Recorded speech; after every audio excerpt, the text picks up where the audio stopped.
You're listening to No Plot, Only Lore, a podcast about games and the tables we play them at. Your DMs tonight and every night are Josh and Chris. You can find us on all podcast platforms or check us out at noplotonlylore.com. If you like what you hear today, please rate and review the show and share it with everyone you've ever met. Welcome back to No Plot Only Lore, this week brought to you by the other kind of dungeon master. Heyo. Getting whipped. Oh, yeah. You were the one who specifically used the word aftercare, sir. That's true. Yes, aftercare. This week, we're talking about this is on you. Once all the emotional trauma is done, how do you wrap up your campaign? How do you make sure that your players are emotionally sound and secure and ready to re-enter the real world? Yeah, and furthermore, is that even really your problem? No. Okay, good episode. Yeah, great. Yeah, well done. No, I mean, I think it's not necessarily your responsibility, but I think as caring human beings, providing closure on the end of an endeavor is always a good thing. So, I brought this idea up because the long-running campaign I am in is about to wrap up in maybe 1 or 2 sessions. And it's, well, frankly, it's the first true wrap-up that I have done since starting playing D&D. Really? Yeah. Because our group, like the one I was in with you, I don't think we ever got a true wrap-up. We just kind of petered out. That's true for so many of my campaigns, though. Yeah. Like, they do occasionally have a decent wrap-up, but it is so few and far between. No, but with this exception, every major campaign I've been involved in has petered out and not gotten a good conclusion. So, I mean, I know what I would like out of the ending, but there's certain things that I think go beyond the scope of just what's happening at the table when it comes to navigating this, I don't want to say conclusion, but definitely this change in the overall relationships that you have with the group. Right. So what are you hoping for there? Like, what is it that you would like to see from this transition from playing a big campaign to not playing a big campaign? Yeah. So for myself, the biggest thing is, obviously the main arc of the story is going to have sort of an inevitable conclusion. I don't know exactly how that's going to play out, but given the name of the game, we are going to confront, at very least, the Frost Maiden herself, the Frost Queen. And I don't know how that's going to play out, because I don't feel as level 9 or 10 characters that we have the ability to take on gods yet, but we'll see how this goes. Are you taking on the god, or are you taking on an aspect of the god? Because the aspects are usually level appropriate. I don't know. We've gotten so little information about what we're actually taking on. The way that she's manifested to our characters is godlike, and the fact that this entire region of the world is an eternal winter because of her seems godlike. But yeah, we don't really know 100% what we're getting into. We've been told, hey, go catch the MacGuffin because it'll help you take her on. But yeah, we really are in over our heads right now. So That's fair. I know the next steps that we're going to take through this final zone that we're in, but I don't know how that's all going to resolve. So I'm looking forward to resolution of that. I fully expect that our individual subplots, having already been almost entirely forgotten, will go completely unresolved. And it will be up to us as players to just sort of write a brief afterward on where our characters wandered off to after the party. But yeah, I hope, and I don't expect this out of what is more or less just straightforward published content, but I would hope that they would give some conclusion to little things that popped up along the way that were, hooks that weren't explored. But I don't know if they will. I sincerely doubt it. A lot of times those hooks that aren't explored have like little subplots and beats that you're supposed to hit, and then you get returns on those in various places in the story, but not necessarily at the end of the story if you didn't engage with those earlier. And I think what I will ask our DM to do is maybe go back and make some notes of stuff that we didn't explore and what could have happened, just for curiosity's sake. But that'll be doing the second flip through of the choose your own adventure book and just like I'm gonna hold my thumb here, my finger here. Which one's that's a road I traveled a lot. So so that's kind of what I'm hoping for, or what I'm expecting, anyways. And then something I'm hoping for is that I have a significant break until we start the next thing. I want to take a breather from having this thing in my schedule so regularly to just have some time for myself to explore other hobbies. Sure. Going back to like the wrap up for your character in particular, have you considered both endings? Right, like not necessarily like the endings of like exactly when your character bites the dust, but like if your character dies, what are you hoping to get from that scene? And if your character survives through the whole thing, what are you hoping to get from that scene? Like have you explored that at all outside of the game? If he dies, this will be my second character to die in the campaign. I'll be a little bit pissed, but it is what it is. Maybe you shouldn't be punching mages. It was a skeleton. It wasn't a mage at the time. Anyways, I don't know. I hope that someone will step up to take on the responsibility of informing my wife that I'm dead. And I hope that the other players have been paying enough attention to make allusions to like a traditional Jewish burial or things like that. Okay. And the thing is, he's an old man, so it's not like a big deal if he dies. It's just like someone's got to tell, Rebecca that he's dead. If he doesn't die, I would hope to like put a tag on it to like sort of bring him back to his original reason for joining the group and his overall goal. Because that was just completely unexplored. Right. Yeah. So something that I like to do for my wrap-ups when they happen is at the end of the thing, I take a moment for each character. And sometimes it'll be its own whole session, right? Like we'll do our own whole session of epilogues. Yeah. Where each player gets to strictly role play. We're not doing any like mechanical stuff. We put the dice away. We're just gonna go through their character beats and like what happens post campaign with them. Yeah. Just so that we have the opportunity to wrap up some of those story threads that didn't necessarily get addressed through the story. Sure. Do you know if Keith is planning on running epilogues? Do you know if you're going to do like an epilogue session or like I have it listed as like session infinity because it's the opposite of a session 0. I very much doubt he's got a separate session planned for it. If anything, I could see him sort of pacing it out so that the like penultimate session leads right up to like the final encounter, and then the final session is that encounter plus like postscript. 15 minutes of wrap up. I mean, yeah, kinda. Yeah.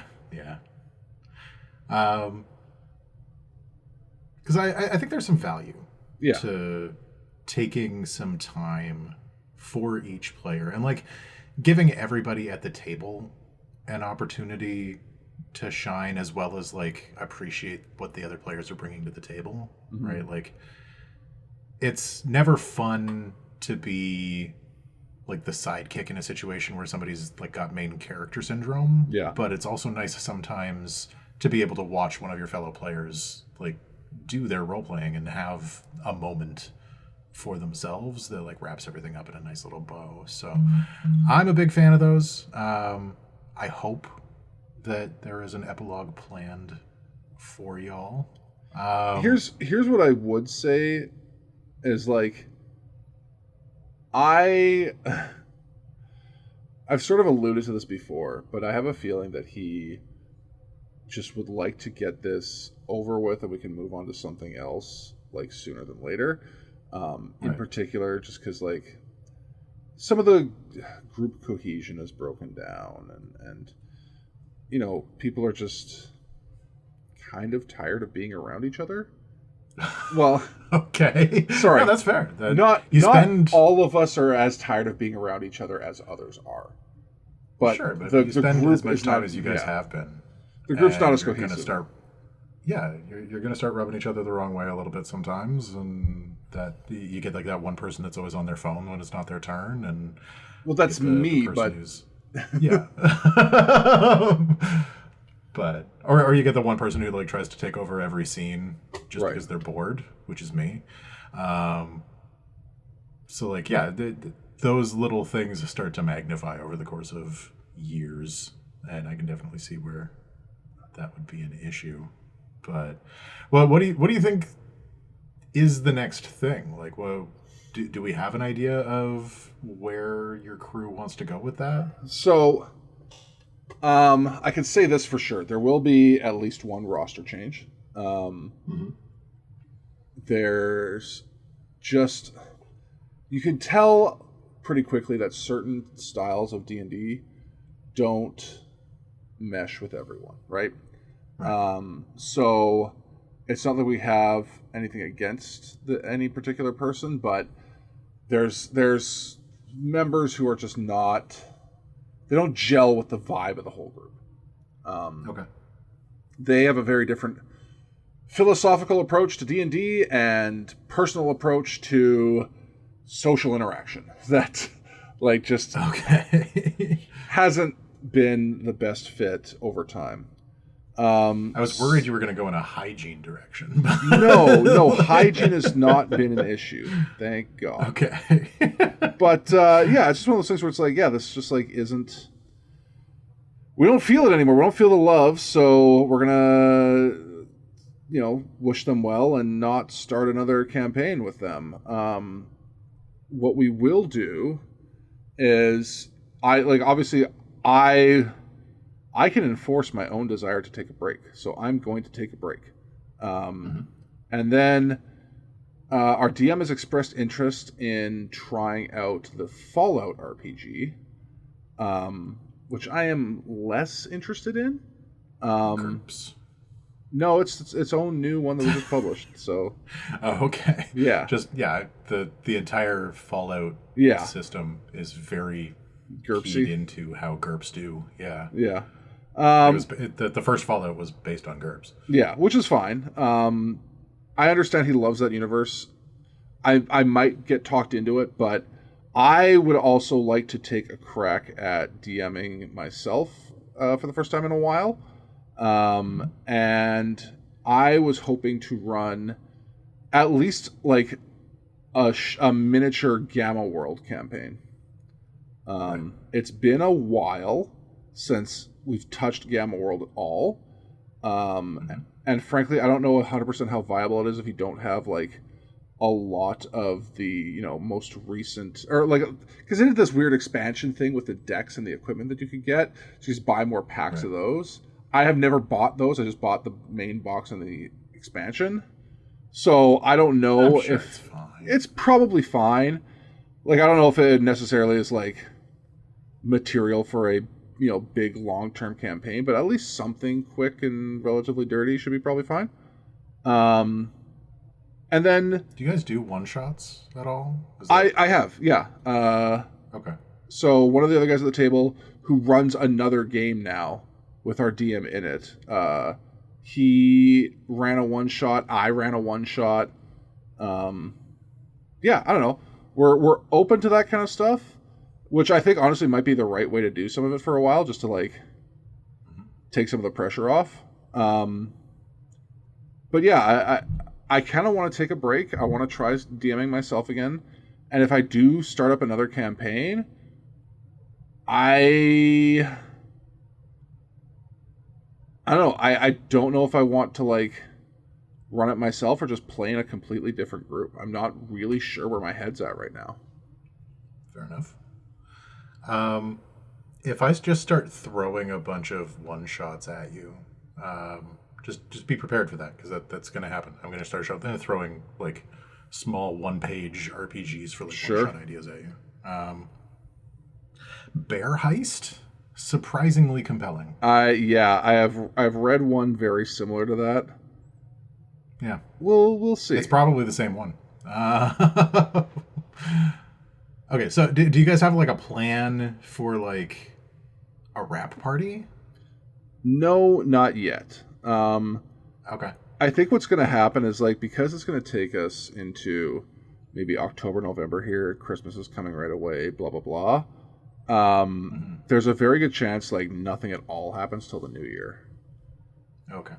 Although I could see us just getting together in November just to like play some games and chill out. That's fair. Yeah. Okay, so I have a whole section here on like memory making and legacy that I think is just the stupidest shit. But I feel like we kind of need to talk about it. Yeah, let's do it. Because like there are other crews who do this kind of thing. Yeah. And maybe it's just that I'm an old jaded bastard and lack sentimentalism. But the idea of making like a campaign scrapbook to me is just so fucking twee. Right. It's at the risk of being hyperbolic, it's performative. What I will say is like there are groups who have been doing this stuff from day one. Those are probably more likely to do it, but to do it like out of nowhere is just kind of goofy.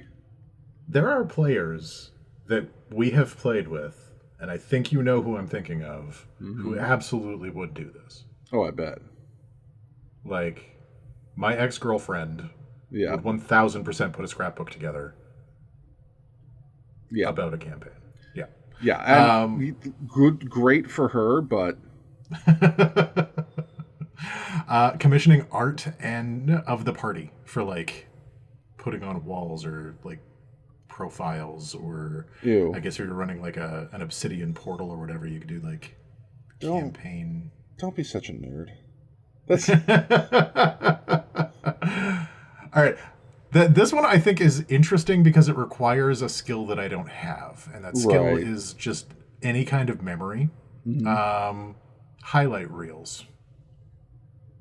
Just like going through the campaign and like having like a little description of like, hey, do you remember when we did that cool thing? Which I think every group just kind of does naturally. You know, now that I think about it, the druid in our group, I could see her just like getting distracted and doing that for a while. She has that sort of artsy twist to her. But yeah, no one else. This is like not reinforced by the group.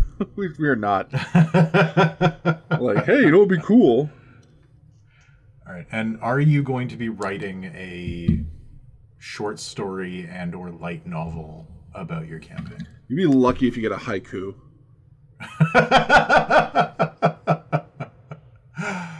That is one. Okay, so I don't think I've ever written a campaign out as a story, because they're very different formats for me, right? Like a story has structure that's impossible in narrative games. Right.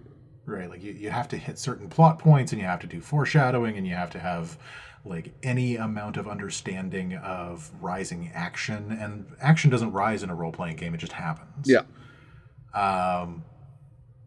But I have taken campaign ideas, like things from my campaigns, and turned those into fiction sometimes. I will say, like, now the idea of a campaign haiku actually really appeals to me. Okay, so out of all of the twee ideas that we came up with for like a post-game ritual, you've decided on fucking poetry? You're gonna make a poetry book? No, the challenge to myself is, can I condense 3 years of gameplay into 3 stanzas? Like, I don't think I can, but I'm certainly curious to try. I am interested in seeing this, and if you come up with a perfect haiku, it's going to be the title of this episode.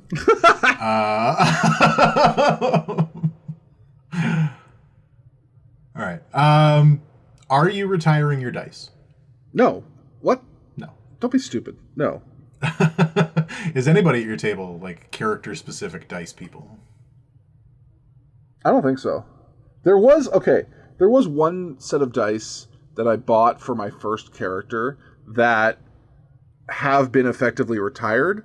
So, like, maybe that kind of counts, but it's really only because they were just kind of shitty, like, rounded edge dice with a panda inclusion. So, like, whatever. Okay. Like, spent a little too much time in the Tumblr. Yeah, exactly. Like, I'm not saying they're the reason my character died, but it probably didn't help. It was not the dice, Josh. What are you talking about? My decision making was flawless. Okay, so on a scale of 1 to 10, how intense has this campaign been emotionally? And because it's coming out of a book, I'm assuming that's like gonna be in the 1 to 5 range. You'd be correct. There's been a couple of, like, well, has there been? Aside from my death, I don't think there's really been many super emotional things. We've had lots of, like, through lines, but I think we're not very serious people. So, right. Yeah, I think it's probably on the 1, maybe 2 scale. Okay. Because I have a tendency to skew horror in my games a fair bit. More often than I think I want to. Mm-hmm. It's one of those things where you're just like, you don't know what your influences are until you start making art. And then you look at your art and you're like, oh, okay. Yeah. Now I fucking get it.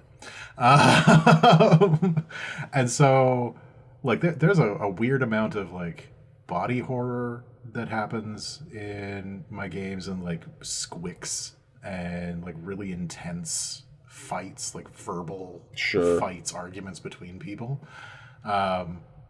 So my games tend more towards the, like, 6-7 range on the usual, and will sometimes veer into the 9 if everybody's cool with it. Yeah. Like, I've never had anybody cry at my table. Oh, one day. One day. It's the goal. I'm gonna win D&D by making someone cry at the table. Okay. All right. If we can put a little too much personal info onto the table there. I think the reason that there isn't a lot of stuff like that is because of our DM's, like, undiagnosed autism. All right. I think social interactions are tough, and they're even tougher when you're, like, they're tough to fake, and they're even tougher when you're completely faking them. Okay. Yeah, faking the fakery. Yeah. I think it's one of those things where, like, at that, and, like, you know, it was never like a theater kid or anything. Like, I don't know if that kind of level of role playing is, like, familiar to him or even a possibility, because, like, he may just be seeing D&D overall as, like, a computer RPG with, like, extra steps, with just, like, with dialogue choices that you just kind of, like, plug in until they work. I don't know. None of our games with him. I've not been in other games run by other people with him, but none of the games with him have ever really had that level of, like, even just, like, inter-character RP. Like, just doesn't happen at his tables. And I don't know if that's because of him or because of the people that he was hanging around with when the groups were formed, but, like, it just doesn't happen. There's been a little bit. How old is Keith? A year older than me. So 41. Okay. Because there was a whole school of role-playing that was happening when we were young. Okay. Right? Like, I'm 43, I think. Sounds about right. Yeah. I was 40 until I was 43. Now I'm 45. So, like, growing up in the 80s and, like, starting to play D&D in the early 90s, there was an entire school of people who was playing it more or less like it was a war game still, right? Right. Like there was the whole thing with, like, the California art scene picking it up and, like, turning it into vampire, like seeing the role-playing opportunities that lived in it and, like, finding drama in them, and then a whole schwack of everybody else to the east of the Rockies that were just like, I want to be a hobbit. I'm going to be a hobbit and stab the orc. Right. And so, depending on which crew you gravitated towards, there's definitely, like, still some people in our age bracket who are seeing this more as just like a tactical war game with some story tacked on, as opposed to a narrative art form with some game bits attached. Right. So I will say, I'm pretty sure he didn't start playing at all until 4th edition with me. Okay. And the 4th edition, as much as I champion it, it definitely was more of just a board game or a tactical war game than it was like a storytelling engine. One of its strengths, in my opinion. Yeah, don't get me wrong. I'm not faulting it for that, but I'm just saying I don't think he's been exposed to the artsy-fartsy parts of D&D. Now I need to play with Keith. Yeah. Yeah. We need to make that happen, and I want to... Oh, can Keith be the guy that I make cry? I don't want to make Keith cry. He seems like a nice dude. No. But, like... I don't even know if you could make him cry. I'm not certain that would happen. I haven't made anybody yet, so, like, the challenge is there. You don't have to do the game on hard mode. You could pick someone who's more susceptible to crying. Fair. But, like, okay. Pick his girlfriend. The reason that we're getting into the crying in the first place is just, like, there is, I think, an element of, like, emotional aftercare for some campaigns that you kind of have to get into with, like, especially, like, game as therapy. Right. Which, like, I've seen quite a bit, right? Like, the number of people who have utilized the games that I am DMing as a way to test out gender expression is really flipping high. I was gonna say, like, you know, the games where people discover they're trans in the middle of them, like... Yes. And it's, like, not a fluke. No. Right? That there is a clear pattern here.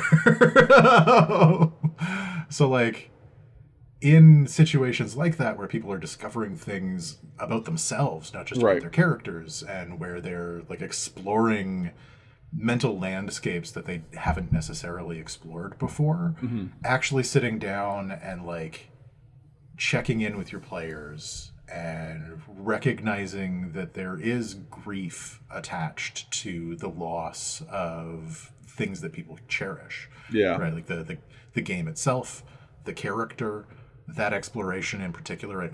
That experience of exploration in particular is really, really important. And I don't think that we have a lot of frameworks for how to start campaigns. Right.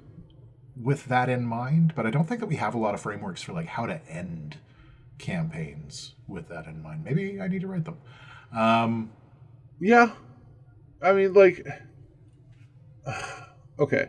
I will say, I think so much of D&D is focused on the new player experience to the point where it's like the only thing that matters is getting people started up and making sure that transition into the game is, like, flawless. Right. And the long-term players, the experienced players who are now getting to the end of their campaign are kind of left in the wind.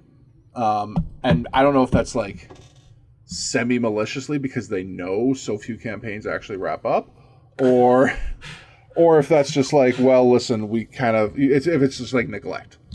Like, we know you're here.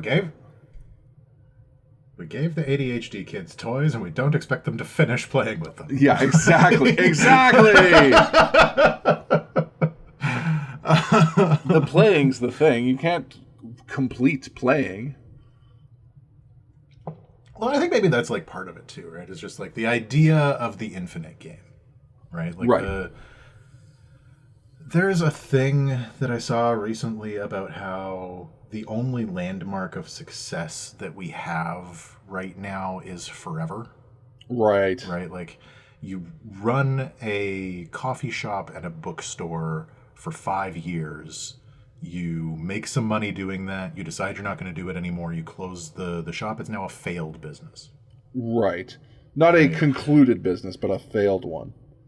Yeah. And I think there's that attached to D&D too, right? Like one of the notes that I have here is about, do we use the ending, right? Like the loose ends for this story. Do we use those as seeds to continue the story on in a different campaign? And I know that there are a lot of people who would say yes to that. They want to do like generational campaigns, looking at you, Margaret Weiss, and the Dragonlance Chronicles, and how those went on forever and ever. But I think, for me, there is something beautiful about an ending. Right. Right, like a proper ending. Like, if there are loose ends, then they give you things that you can daydream about how those characters would have progressed through their life, but there's still an end, right? A finality to it. And I think that is something that we maybe as a community don't value enough. Yeah. I will say, like, there's something that's alluded to in the game and the documentation, basically, where the idea that, like, your character has gone on many adventures. And I think the problem is that the way that the idea of a campaign is presented is too large for people to have more than one adventure. These things go on for years at a time for like one, like, I get that not everything is like the big printed adventures, but they've really gotten rid of a lot of the smaller stuff that was available before that was like, hey, this could be done in like 3 to 5 sessions. And I think that idea is sort of now like gone from like, these are little discrete adventures you go on to, like, this is like your character's entire life, you know? And the idea that, like, first of all, the way like progress happens within that adventure, there's the pacing can be so weird to make sure that like you have a character who's progressing, but without them just becoming this like juggernaut too fast, and then without it being like too slow, so that people are just like, well, I don't want to play anymore because I'm not getting anywhere. I'm just doing the same stuff over and over. But like, there's ways to keep that engagement there if you focus on the RP, I think. Yeah. But it's hard to do, and especially with new players, like, they don't know what they're doing. So getting them stuck into like the thing that'll keep them interested is really, really hard to do because they don't have like a theater class or whatever. Yeah.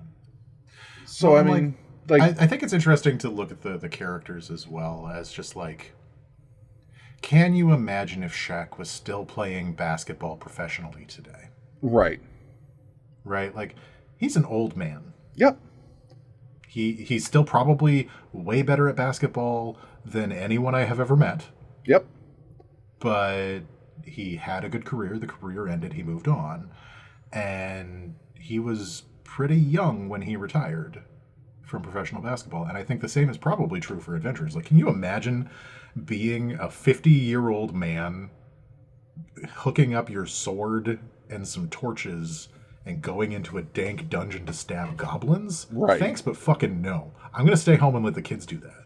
Well, the other part of the problem, though, is that you looked at stuff like, you know, the Song of Ice and Fire, and it's like, Barristan Selmy's like 50, 60 years old, and he's still an ass kicker. And you're like, oh, that's normal. But it's like, yeah, but maybe he's just been like hanging out at level 20 for a long time. You know? Well, he clearly was, right? Like, he was the best swordsman that existed for a while. Yeah. And was like part of the Kingsguard for most of his adult life. Like, yeah, that's just a high-level character who's still doing high-level character shit past his prime. Well, and he gets murked for it. Spoiler alert for Eyes of Fire. Correction. Spoiler alert for the TV show. Did he not get murked in Feast for Crows? Nope. Barristan Stelmy is still kicking around.